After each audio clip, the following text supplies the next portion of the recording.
The group bias. We are social animals by nature. The feeling of isolation, of difference from the group, is depressing and terrifying. We experience tremendous relief when we find others who think the same way we do.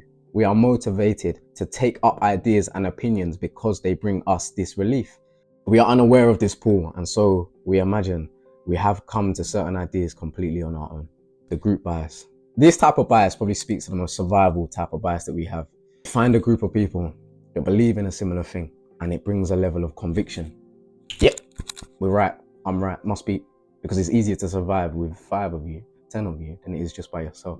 So we attach ourselves to beliefs of other people, and this can be good and this can be bad. How it can be good?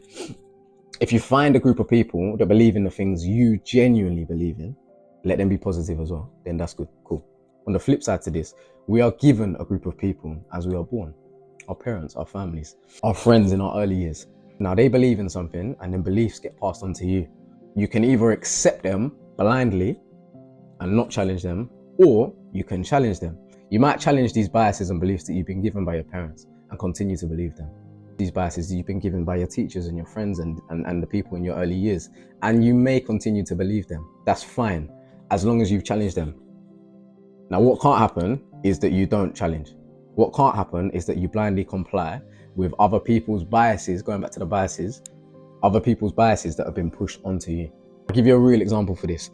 My whole life I was told I have a slow metabolism. I created a bias that was fixated on I will never be able to get in amazing shape due to my metabolism, which softened the blow. It makes you feel good. I couldn't do it anyway. Now you can roll with that if you like. I said no. I don't give a toss. I'm gonna find a way to do this thing. You're a part of a group of people that believe in a certain thing, and you said no to one of the things they believe in, or one of the things that they tried to put on you. You said no. That can cause a challenge, and if that challenge is not accepted, or if that challenge goes wrong, you will be pushed out or secluded. Think in the most primal way for this. If you go against the grain or the crowd and what the crowd think, regardless of what they think, if you go against it in the wild, if there's 5 to 10 of them or whatever, if you go against it and your challenge isn't successful, well, now you're pushed out by yourself. And now by yourself, it's going to be a lot more difficult to survive in the wild. So that is why we find it so difficult to go against the group bias. It's so difficult to challenge it because innately over hundreds of years, it's a built up survival mechanism to agree with the people around you, which causes the group bias. The mic's still working.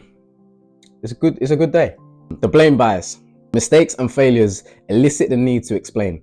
We want to learn the lesson and do not repeat the experience. But in truth, we do not like to look too closely at what we did. Our introspection is limited. Our natural response to blame others, circumstances, or a momentary lapse of judgment. The reason for this bias is that it is often too painful to look at our mistakes. The blame bias.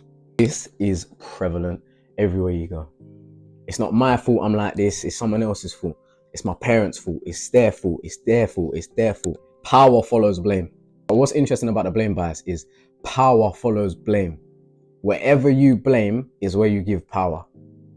It's their fault. All right, cool. They got power over you then. They got power over your decisions. It's their fault. No. It's my fault. It's your fault. Even if it weren't. I was having a conversation with a psychologist who was analysing me one time, and she thought I was crazy. I think she still thinks I'm nuts, and she knows who I'm talking about. I said to her one time, if my friend does something stupid that goes against our values, I will blame myself as well as them. Someone else has done something and I blame myself. How have I allowed that to happen? What did I not say? What did I not mention? Did we not go over our values enough? Did we not mention this? Did they need help in a moment that I didn't provide help? Blah, blah, blah. Like a level of accountability that allows you to put in place measures for next time that might help or might not, but it just allows you to put in place measures. I understand why we blame people, because it feels so good, because it completely takes away any need for self-agency or critical thinking, but it will kill you. It will kill the best version of you. Blaming will kill the best version of you. Wherever you point the blame, power follows. Always remember that. And that stuck with me.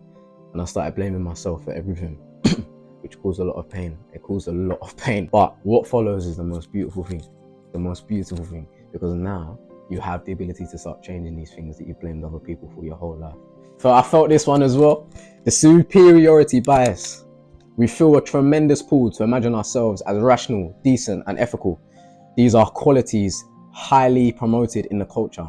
To show signs otherwise is to risk great disapproval. If all of this were true, if people were rational and morally superior, the world would be suffused with goodness and peace.